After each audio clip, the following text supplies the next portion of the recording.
Hola, hola. Mi invitada especial para el día de hoy es Ana Fernanda Mayhuasca. Ella nos va a compartir sus instrucciones para no seguir instrucciones. Hola, hola. Soy María José Ramírez y quiero invitarte a esta serie de conversaciones íntimas con mujeres extraordinarias que nos comparten su historia de empoderamiento, liderazgo y vida en propósito. Emprendedoras, CEOs, artistas, mentoras, mujeres cabezas de familia, periodistas, escritoras, deportistas, científicas, políticas y más nos compartirán los secretos que les permiten vencer sus barreras internas y sobresalir. Acompáñame a descubrir sus instrucciones para florecer.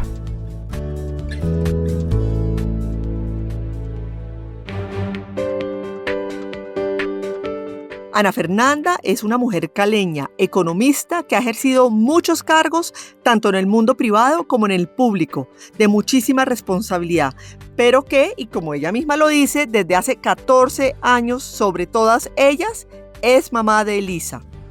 Actualmente es presidenta del Consejo Privado de Competitividad, miembro de varias juntas directivas y de Women in Connection, una ONG que trabaja por la equidad de género en Colombia. Fue codirectora del Banco de la República entre el 2013 y el 2021 y la segunda mujer en ocupar dicho cargo desde que la junta directiva fue creada. Antes de ello, fue viceministra técnica y directora de regulación financiera del Ministerio de Hacienda. Trabajó como superintendente delegado adjunto de riesgos de la Superintendencia Financiera, Porvenir, administradora de fondos de pensiones, y pasó la primera parte de su carrera en el Banco de la República. Es economista de la Universidad de los Andes y cuenta con un MBA de la Universidad de Columbia. Le encanta comer, bailar, leer, reírse, escribir, pasar tiempo con sus amigas, maravillarse de acompañar la vida de su hija y, en general, estar viva. Le fascina aprender y curiosear al mundo y mantener intacta su capacidad de asombro.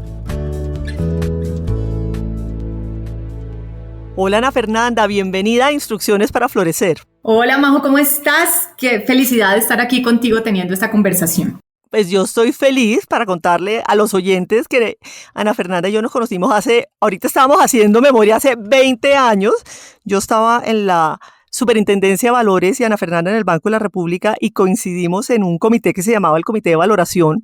Y les tengo que decir que desde ese momento yo vi a esta mujer maravillosa, brillando, inteligente, querida, adorada, que sabía que iba a llegar muy lejos y bueno, no me equivoqué para nada. No, pues, como decías, estábamos haciendo esa recapitulación porque fue hace tantos años que ya pensaba yo exactamente en qué momento de nuestras carreras nos cruzamos y creo que de ahí en adelante muchas más veces afortunadamente y siempre he tenido la oportunidad de estar en cosas contigo, aprender de ti en el proyecto que tuvimos de fondos de inversión colectiva, me ayudaste un montón. Exactamente, coincidimos en muchas pasiones. Cuéntame cómo eras de niña y joven y si hubo algo que te marcó en ese momento. Pues de niña era, y sigo siendo, quizás una de las características menos evidentes mías es que yo he sido una persona introvertida y de niña muy tímida. Hay una anécdota que tenía mi mamá y es que cuando me presentaron al colegio no me dejaron entrar o algún tipo de reparo hubo en mi ingreso al colegio porque era demasiado tímida. Pero de verdad que a mí no me parece, o sea, increíble que tú digas que sigues siendo además tímida porque para nada. En la vida todo se entrena y quizás eso es también, digamos, parte de las cosas que yo he aprendido, es que ha sido una necesidad mía de trabajar en mi interacción con el resto del mundo porque evidentemente era importante y si yo quería hacer cosas que me apasionaran, pues eso iba a ser parte de las cosas que tenía que hacer, pero la verdad es que sí era muy tímida, muy fantasiosa.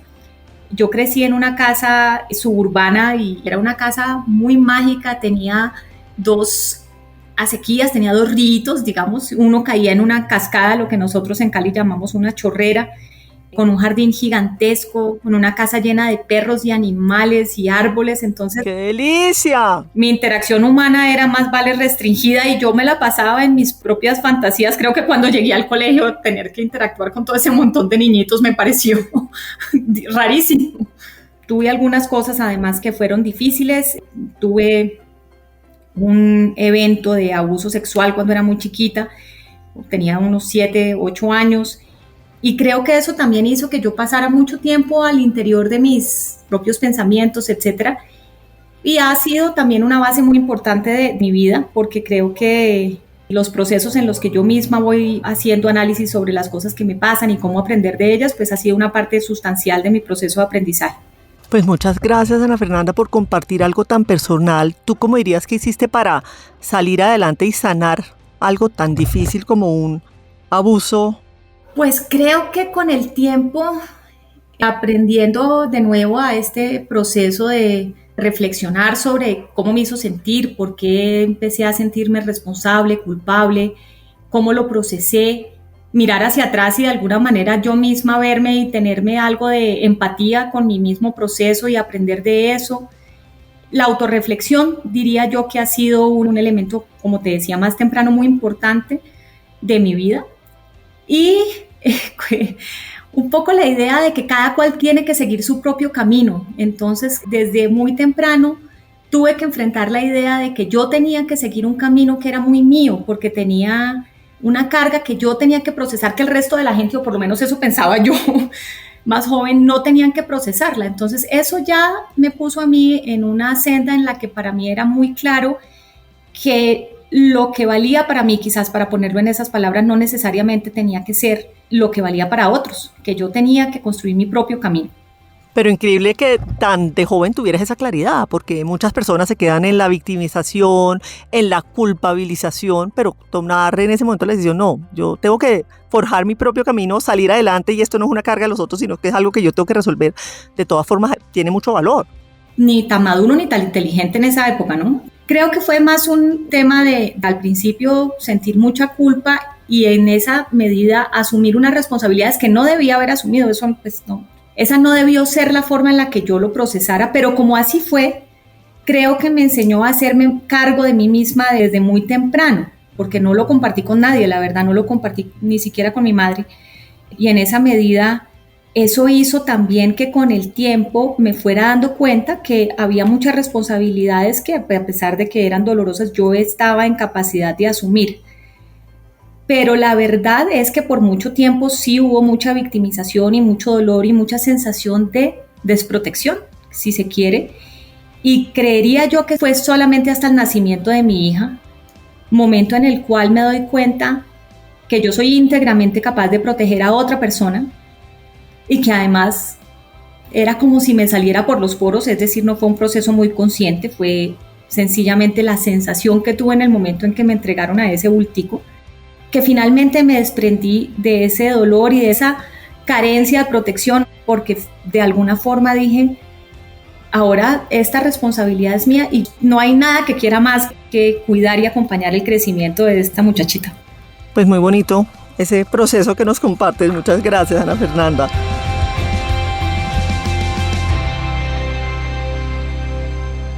Haciendo un poco fast forward y lo que estaban contando ahorita en la introducción, tú has tenido muchas responsabilidades desde muy joven.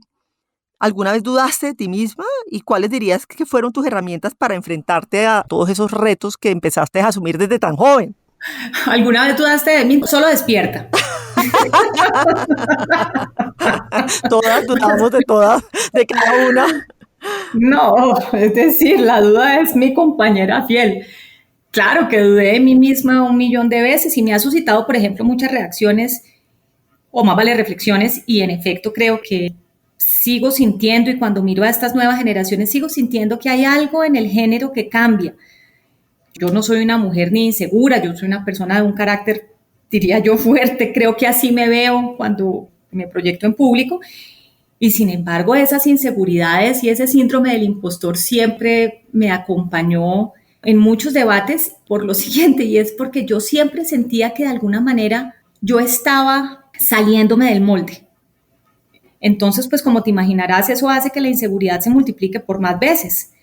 Así que claro, me sigo dudando. Y la verdad es que hay una parte de esa duda que también creo que no hay que satanizar, porque hay un amigo mío que tiene una frase que a mí me gusta mucho y es que uno nunca debe perder el hilo de la angustia, y eso no es nada distinto, es que hay algo de acicate vital en repasarse, en dudarse o en revisitarse, en esa angustia que uno a veces siente de si lo pude haber hecho mejor. Pero claro, es absolutamente cierto que esa duda puede en algunos casos sencillamente tragárselo a uno e impedir que uno logre hacer las cosas que podría hacer si logra calmar esa voz de la ansiedad. Háblame más del tema de salirte del molde. ¿Qué significa eso y cómo lo has hecho? Creo que no fue una cosa que yo hubiera decidido tampoco, como la gran mayoría de las cosas de las que te voy a hablar, que yo hubiera decidido tan conscientemente. Desde muy temprano en la vida, el hogar de mis padres era un hogar muy atípico. Yo nací en un hogar en que mi padre era un académico, un profesor muy importante en Cali. Mi mamá era gerente, una mujer que para ese entonces pues no era tan común que las mujeres hubieran estudiado una carrera que pretendieran ejercer además y que además no estuviera de alguna forma enmarcada dentro de la idea de que es que esto es lo que sí estudian las mujeres o no. Mi mamá era economista y además se había ido a hacer un máster en Estados Unidos, todo lo cual, te repito, pues era típico. Y por lo menos la sensación en mi casa es que el principal proveedor y quien tenía ese rol más masculino, si se quiere, era mi madre. Entonces, vivíamos en una casa en las afueras de Cali, no en ningún apartamento, no en los barrios tradicionales, no, nosotros vivíamos en una casa descalzos. Una vez llegó una tortuga bajando por el río y se quedó a vivir en nuestra casa. Nosotros vivíamos en un mundo bien mágico y bien único. Y creo que en consecuencia desde muy temprano, pues eso, el impacto que tuvo en mi vida es que yo no sentía que las cosas tendrían que ser de una u otra manera. Entonces, cuando hablo tanto de mi propio camino y de las instrucciones para no seguir instrucciones, es porque sí siento que quizás mi gran fortaleza ha sido el escucharme y aprender a conocerme profundamente a mí misma y entender que aquello que me hace feliz es aquello que me hace brillar, aquello que me hace potente. Y por lo tanto, me ha permitido en esa medida, pues, ir siguiendo esa intuición de las cosas que a mí me llaman, además porque es como una cosa que yo siento que por ahí me tengo que meter, pero pues que en muchos casos hizo que yo estuviera rompiendo muchos moldes. Cuando llegué al Banco de la República, que fue mi primer trabajo, yo era estudiante en práctica, pues muy rápidamente yo no encajé mucho en el modelo de los economistas investigadores. Y así me lo dijo mi jefe, y yo me dio una cosa horrible porque alguien me había dicho que yo no era buena haciendo algo. Y finalmente mis amigos que trabajaban en otra área del banco me rescataron y me dijeron, no, venga y viene a trabajar aquí. Y entonces ya ahí empecé a salirme de lo que se estaba esperando de un economista típico, recién salido de la universidad, que supuestamente pues la senda era que uno entraba al banco, era investigador. Ese era el camino. Y yo resulté trabajando en las áreas más financieras y decidiendo que yo lo que quería hacer era un MBA. Y eso pues era raro, era distinto. Afortunadamente en ese camino siempre encontré, y para contestarte quizás un tema previo de que cómo manejé esas cosas, muchas de ellas las manejé con un elemento que yo creo que a la gente no lo pone en el escalón que debiera, es con amor, con el amor de mis amigos, con muchas voces de gente que muchas veces veía cosas en mí que ni siquiera yo veía, con la fe de esas personas que me querían y que veían cosas que a veces yo misma no veía. Eso siempre, digamos, fue una fuerza que hizo que yo crecientemente fuera fortaleciendo la fe en ese camino mío único, que finalmente decidí ya luego con más conciencia que era el que yo iba a recorrer. Tú hablaste y has mencionado además creo que 2 o 3 veces el tema de la importancia de en tu infancia la magia. ¿Tú crees que parte de eso fue lo que te ayudó a seguir como creyendo en la magia y seguir creyendo que por eso podías seguir tu propio camino? Creo que la idea de haber pasado tanto tiempo en esa casa tan especial, tan llena de cosas únicas y tan propicias para la fantasía, porque además cuando uno pues pasa más tiempo solo, lo que estás haciendo es imaginándote cosas, ¿no? Había gente que tenía un amigo imaginario, yo tenía un parche. La tortuga. Sí. Nosotros salíamos en grupo a montarnos en el naranjo que había en la parte de abajo de mi jardín. Y también tenía otros amiguitos que estaban por ahí dispersos en el barrio. Uno de ellos era el hijo de la persona que estaba encargada de cuidar la casa de al lado. Yo no vivía en un entorno social nutrido. Mis papás, pues yo creo que irse a vivir allá también hablaba un poco de esa vida social de ellos, que no era tan nutrida. Ellos eran poco gregarios y tenían esta casa allá apartada, tan preservando su soledad. que hizo que yo pasara mucho tiempo fantaseando. Y yo creo que esa magia, esa capacidad de nutrir mi imaginación, pues quizás sí me dio la capacidad de pensar pues que las cosas al final del día pueden ser como yo me las imaginé, pero pues sobre todo me hizo sentir para bien y para mal. Ese primer día de colegio yo lo recuerdo con terror porque me encontré con un montón de gente pues que no se la había pasado creyendo todas esas fantasías que yo me la había pasado creyendo los primeros 4 años de mi vida. Ahora también hay que decirlo, en mi familia creo que éramos muy así, es una cosa que mi mamá cultivaba, mi abuelita nos contaba unos cuentos fantásticos de mi bisabuelo y todos vivíamos absolutamente convencidos de que mi bisabuelo, quien le decíamos Papá Luis, era un héroe de todas nuestras batallas y aventuras que mi abuelita se había inventado, pero eran regias, entonces creo que corre en la familia. Anafer, el título, cuando lo estábamos definiendo entre tú y yo, de tu episodio es Instrucciones para no seguir instrucciones. Se habla mucho de que las mujeres tendemos a ser muy seguidoras de las reglas y de las instrucciones. Entonces, cuéntanos cómo has hecho, digamos, y en qué momentos te has salido de las instrucciones y por qué te ha funcionado a ti salirte para no seguir instrucciones. Voy a empezar por el final. Creo que me ha funcionado porque era cierto. Es decir, que la razón por la cual probablemente en esas cosas en las que yo me salí del molde funcionaron es porque era un instinto muy auténtico. Yo firmemente creo que las personas tenemos que aprendernos a oír porque tenemos que bailar al son de esa música. Bailar al son de la música de otras personas, no creo que uno logre ser muy exitoso en el sentido fundamental y esencial en que no creo que uno logre ser muy feliz. Todas estas cosas en las que yo no seguía instrucciones eran las que me hacían feliz. Y eso me generaba una energía, una intensidad, una capacidad de trabajar por las cosas que estaba forjando, que precisamente, o creería yo, fueron las que lograron que esos proyectos fueran exitosos. Yo creo que la autenticidad que pasa necesariamente por el autoconocimiento es parte muy fundamental de que la vida de uno funcione porque está alineada, porque no es mentira, porque es consistente y además lo digo con el beneficio de la experiencia porque hoy en día suena todo muy maravilloso, pero eso no fue siempre así. Yo hubo muchos años en los que realmente no tenía toda mi vida en armonía y tuve que pasar muchas horas y pagar mucha plata en terapia para lograr identificar aquellas cosas en las que yo no estaba siendo verdadera conmigo misma y quizás por eso es que en esa definición, te digo una cosa, fue instintivo, fue tan pronto leí instrucciones para qué dije, para no seguir instrucciones, para buscar tu propia música, como diría Emanuel. Me gusta eso de bailar al son de tu propia música. Yo creo que es una parte muy fundamental y que no siempre nos enseñan precisamente porque nos crean dentro de un mundo muy estereotipado y no solo con la camiseta del género, con millones de otros estereotipos en los que finalmente las personas piensan que hay unos caminos que tienen que transitar y se olvidan de su música, precisamente.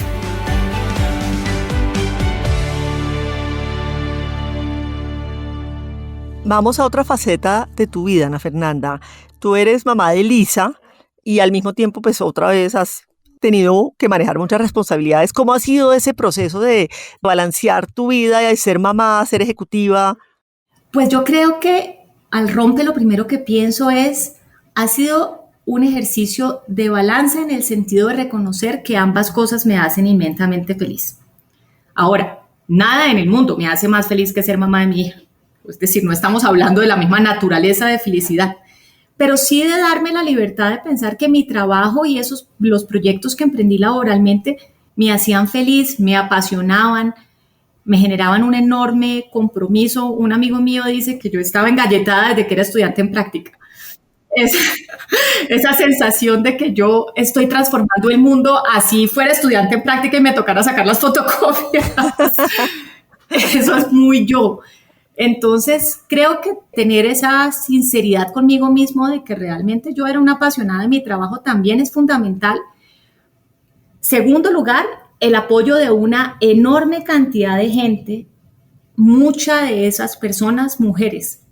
Creo que yo fui de esas mujeres en mi juventud en la que tuve mayoritaria, pues algunas íntimas amigas de mi alma de mi colegio, pero luego por mucho tiempo en esa época del banco, mis grandes amigos fueron hombres.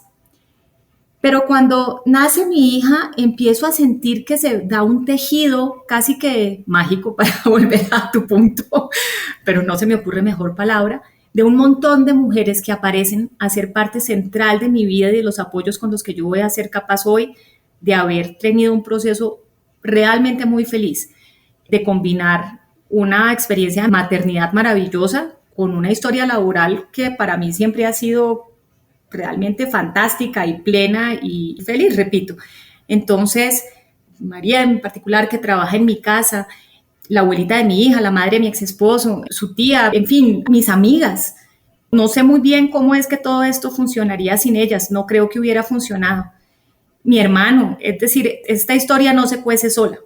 Esta es una historia colectiva en la que todo ese tejido de amor que me ha acompañado y sobre todo ha acompañado a mi hija ha sido fundamental para que yo haya podido complementar, pues, digamos, los dos mundos en mi vida. Y creo que en esa medida es importante que una cosa que a mí me preocupa mucho de los diálogos de equidad de género actuales es que en el afán legítimo, claro, de que estas nuevas generaciones de niñas crezcan empoderadas y muy conscientes de su fuerza y de que no tienen que cumplir con un estereotipo, se acaba imponiendo un segundo estereotipo. Y es que son mujeres donde ese mundo laboral de alguna manera viene primero y de forma prioritaria a ese mundo afectivo. Y la verdad te digo que a mí me parece que ojalá más voces les dijeran que sin ese mundo afectivo, ese mundo laboral va a ser muy difícil de transitar, porque al final del día son los vínculos afectivos los que le dan sentido y propósito a la existencia de las personas, diría yo. Entonces, afortunadamente, yo he contado con toda esta red de personas que me quieren a mí y quieren a mi hija, que me han acompañado en este proceso. Tú mencionaste algo que quiero resaltar y es el tema de que tú te sentías y siempre te has sentido que estás transformando el mundo, que así estuvieras de estudiante en práctica, sacando fotocopias, tú pensabas que con eso ibas a transformar el mundo. Y yo pienso que es muy importante el tema de la actitud, ¿no? A mí una vez me acuerdo que fui a dictar en el colegio de mis hijos una conferencia sobre economista y un joven me preguntó cómo haces para tener tu trabajo ideal. Y yo lo que le dije fue siempre dar lo mejor posible en cada trabajo y convertirlo en tu trabajo ideal. Porque si no haces nada esperando que llegue el trabajo ideal, pues creo que nunca va a llegar. Entonces, háblame un poquito como que de esa pasión y esa entrega y esa actitud tan maravillosa que le pones a todo lo que haces. No sabría yo si en todos los sitios he tenido esa pasión y esa entrega, pero la verdad es que recuerdo muy pocos momentos de mi vida laboral en el que yo no haya sido inmensamente feliz. En todos ellos encontré algo que transformar. Y cuando yo encontraba ese algo que transformar era tal cual como si yo siempre uso un símil. A mí chiquita no había nada que me generara más fascinación que una caja nueva de crayolas o una cajita nueva de esas plastilinas Play-Doh que en esa época eran importadas y eso pues era como si a uno le regalaran quién sabe qué, con ese olor que además uno se las podía comer. Sí, era delicioso. Entonces, para mí esa capacidad de transformar, llegar a un sitio y ver esas cosas que podrían ser distintas, así sean pequeñas, ha sido una buena parte de mi impulso, de mi pasión, de mi entusiasmo. Y creo que sí es importante creerse esa historia, creerse el cuento de que uno está transformando, de que le está haciendo la vida mejor a alguien. Yo no sé si es verdad o no, pero ese fue el sentido, el propósito con el que siempre estuve haciendo las cosas que hice y eso me brindaba una energía, una pasión y también creo que una mística con la cual cubrir y empapar a los equipos que me acompañaban, que es quizás parte de las cosas que más me gusta es lograr inspirar a personas que estaban trabajando conmigo por un mismo objetivo para que se creyeran esa misma historia, que estábamos cambiando el mundo y no poquito. Que esa fotocopia era fundamental. Háblame más tú, ¿cómo eres de líder? Pues ya que lo mencionaste ahorita al final de tu respuesta. La verdad es que lo primero que creo es que esa pregunta que nos hacen a menudo a las personas que tenemos o hemos tenido roles de liderazgo, tendrían que hacérselas a los equipos que nos han acompañado en esa construcción, porque finalmente el liderazgo de las personas pues, es una construcción que se hace de forma colectiva con las personas que lo acompañan a uno. Pero si tuviera yo pues que hablar en carne propia, lo cual es un poco extraño, diría yo que una parte fundamental de esa forma mía de liderar es enamorar a las personas de ese mismo propósito que tengo yo. Y claro, es difícil enamorar a alguien si no estás enamorado tú. Entonces, parte de mi fuerza creo yo que sí es esa capacidad de ver algo distinto. Y yo no sé, la verdad, y no soy mala con las palabras, pero me cuesta trabajo poner en palabras qué es lo que yo veo, ese como espejismo donde yo digo, ya tenemos que transformar esto, pero sí con el tiempo logro finalmente articular aquello que me genera esta cantidad de amor para lograr enamorar al equipo de esa misma visión. Creo que una parte muy importante es esa, otra parte muy importante es brindarle esa misma cantidad de afecto al equipo que me acompaña, es decir, yo soy un líder que quiere a su equipo. Parte de mi trabajo, entiendo yo como líder, es que ellos brillen y que encuentren su propia música y que no sigan instrucciones, sino su música.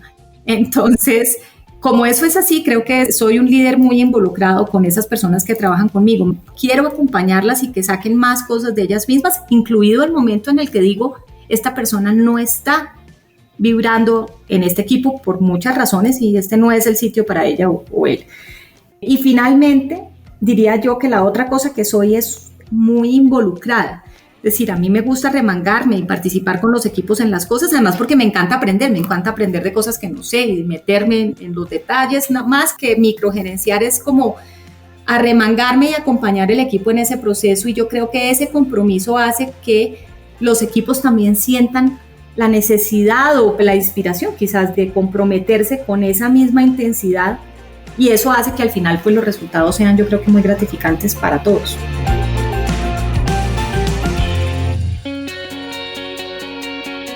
Anafer, ¿qué es para ti florecer como mujer? La verdad es que para mí es una idea más amplia y es la idea de florecer como persona. Y lo digo porque, como te he hecho tanto énfasis, mal haría en ser inconsistente a estas alturas, que creo que cada persona tiene que encontrar su música.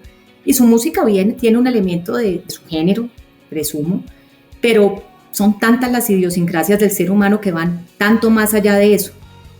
Lo que sí creo es que uno tiene que encontrarse en sentirse cómodo en su sangre. Y ese es el momento, es cuando abro los ojos por la mañana y me quedo ahí 2 segundos y digo, yo soy feliz. Y soy feliz porque estoy cómoda en mi sangre. Porque después de un tiempo en el que tuve un periodo complejo de aprender realmente quién era yo, qué era eso que me hacía feliz, qué cosas no me hacían feliz, en qué momentos estaba cediendo al imperio de un prejuicio, de un estereotipo, de un reclamo de algo que no era mío, e irme liberando de esas cosas hasta que logré finalmente decir, esta es mi talla, aquí es donde yo estoy feliz. Yo soy feliz siendo mamá, pero nadie más tiene por qué tener esa necesidad.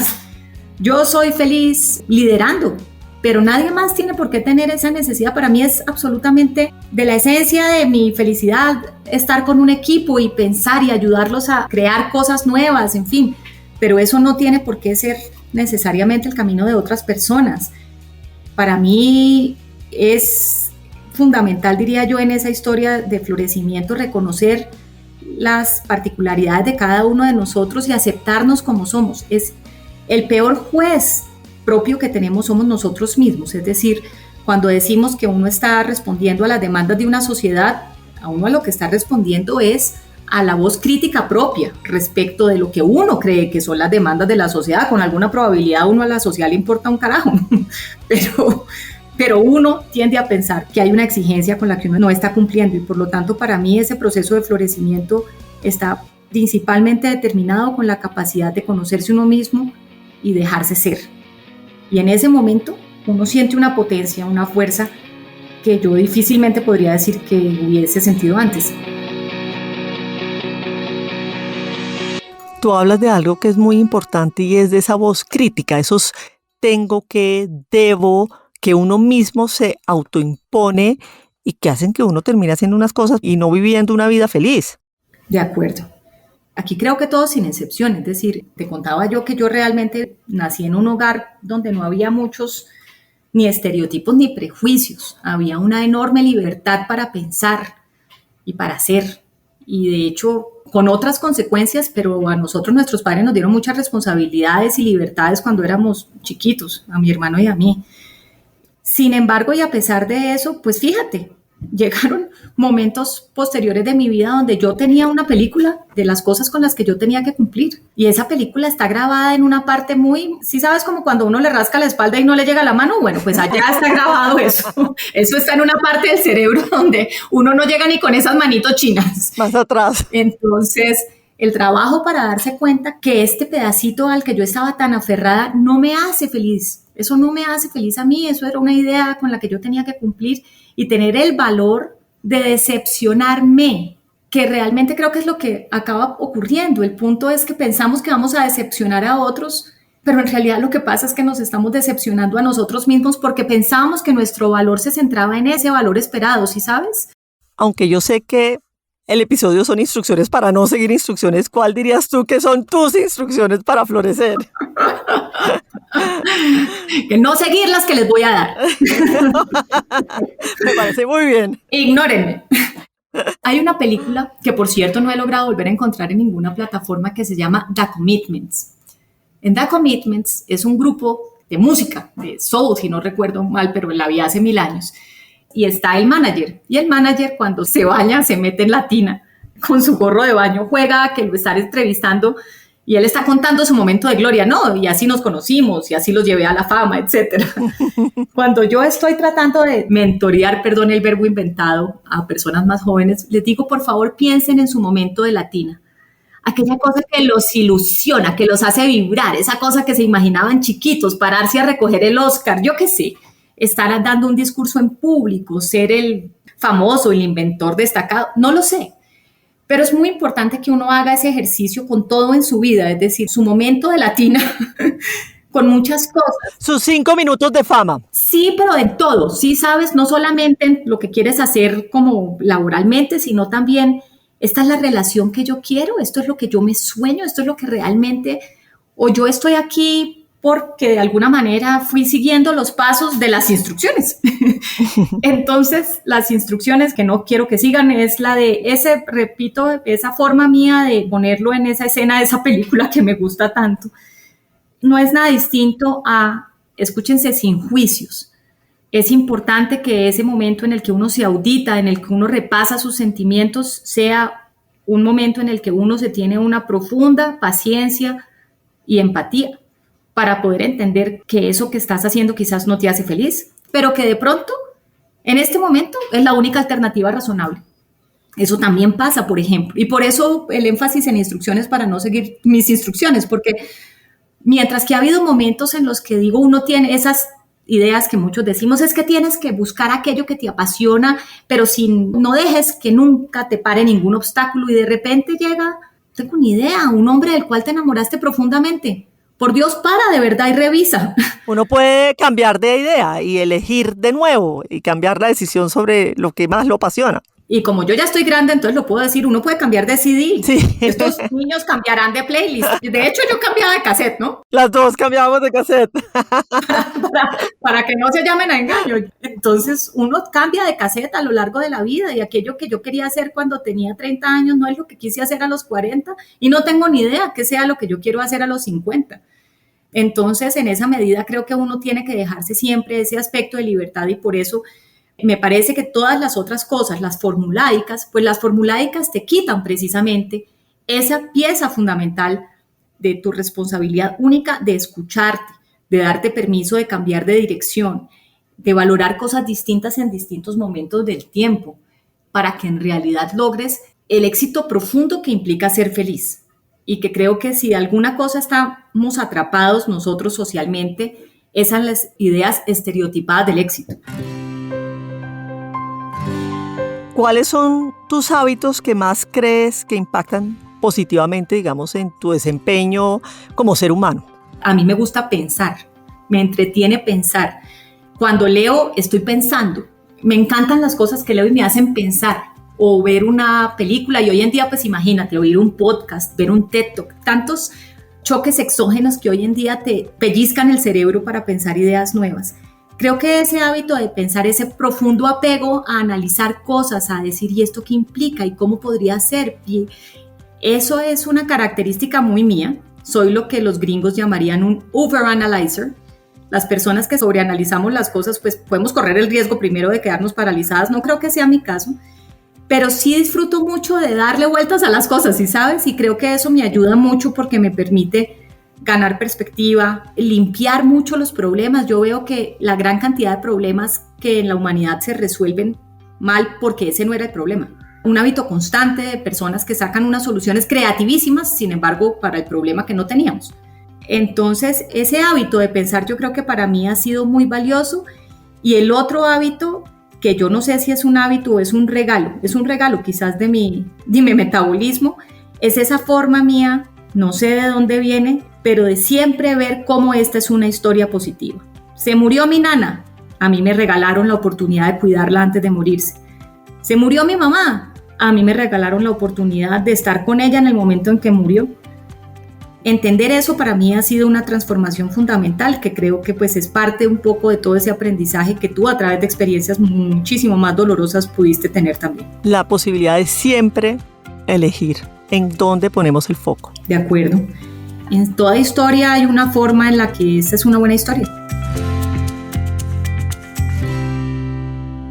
Si fueras una superheroína, ¿qué tipo de superheroína serías? A esto he debido echarle más cabeza. No, creo que sería la superheroína que soy. Yo vivo muy contenta con la capacidad que hoy en día tengo de que cuando me acerco a la vida de una persona trato de traer algo de eso, de ese aprendizaje mío de buscar mi propia música, de hacerla sonar mejor, en fin. Eso me hace profundamente feliz. Entonces, pues en esa medida creo que esa capacidad de tocar la vida de otras personas que no son millones, es decir, no soy el Papa, pero las que son, siento que algo les traigo y definitivamente ellas a mí, así que en ese sentido creo que eso ya es un superpoder. Y el otro que compartíamos ahorita, esa capacidad de ver cosas positivas en las historias, eso es un superpoder y yo vivo muy contenta con esos dos superpoderes. También me gustaría volar, pero pues ¿qué hacemos? A mí me gustaría que el tiempo se expandiera. Pero es que fíjate que si se expandiera no tendría el valor que tiene. Y tienes que entonces priorizar y ponerle foco en lo verdaderamente importante y no perder tiempo. Y tienes que pararle bolas a cuál es la canción que realmente quieres bailar, porque no tienes la oportunidad de bailarlas todas al mismo tiempo. ¿Qué legado te gustaría dejar al morir? Espero que falte mucho. Yo quisiera que cuando las personas piensen en mí sonrían, por la razón que quieran. Si se están burlando, se vale. Pero creo que eso ya sería una huella importante de mi paso por el mundo. Que las vidas que toqué, en la calidad que haya sido para que de alguna manera eso les traiga una sonrisa. Esa sonrisa, repito, puede querer decir muchas cosas, pero lo más probable es que de alguna manera hay algo de una energía positiva que yo le traje a la vida de esa persona y eso me parecería un legado poderoso. Algo muy rápido sobre el Consejo Privado de Competitividad donde estás ahorita, como cuáles son las metas que quieres lograr ahí. Pues de nuevo transformar en el siguiente sentido, y es que yo siento que de alguna manera el país por muchísimos años se ha estancado en una idea en la que nosotros, para poner una metáfora, nunca perdemos el año, pero nunca lo vamos pasando con creces. Siempre vivimos en el borde. Y de alguna manera creo que parte de lo que yo quisiera en el Consejo Privado de Competitividad es cada vez ir enamorando más públicos de que realmente podemos sacar 4,8 sobre 5. Hoy en día los esquemas de calificación son tan raros que mejor lo pongo explícito. Que no tenemos que pasarnos en 2,9 con 75 y pidiéndole al profesor que nos redondee hacia arriba. Pero eso requiere que muchas más personas veamos la potencia que eso nos puede traer. Y para eso, repito, esto no es un asunto técnico o solamente técnico de las grandes recomendaciones en las que tenemos que trabajar, sino justamente de enamorar a las personas, las que deben hacer esos cambios y la sociedad que debe soportarlos, que muchas veces pensamos que de alguna manera eso es responsabilidad de otro, del gobierno, del Congreso, de yo qué sé, y realmente pues los corazones que se tienen que transformar son los de toda la sociedad que se ven reflejados en ese gobierno, en ese Congreso, en fin, y que en realidad si de alguna manera pudiéramos enamorarnos cada vez más de esa capacidad que tenemos que construir para sacar 4,8, pues esa sería la transformación que yo quisiera hacer desde el Consejo Privado, junto con un equipo que además vibra mucho por esa idea de que podemos construir una sociedad que sea más incluyente y mejor para todos los que vivimos en ella. Pues Ana Fernanda, 1.000.000 de gracias, no sabes cuánto te agradezco. Hubiera podido seguir hablando sin parar, creo que se nos quedaron todavía temas en el tintero, pero bueno, de verdad que 1.000 gracias. Ha sido un placer. No, mil gracias a ti, Mau, por esta oportunidad, realmente el placer todo mío, y sí, pues me parece que eso dice que mucho de que por lo menos entretenidas estábamos, así que gracias de nuevo.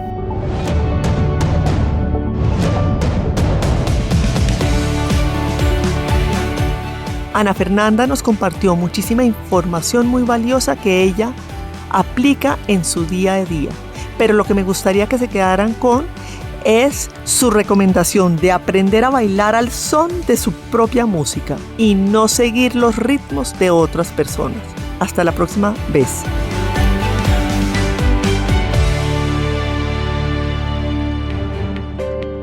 Hasta este momento, instrucciones para florecer. Los espero muy pronto con más conversaciones con mujeres extraordinarias que nos comparten su historia de empoderamiento, liderazgo y vida en propósito. Acompáñame a descubrir sus instrucciones para florecer. No olvides suscribirte a nuestro podcast en la plataforma de tu elección.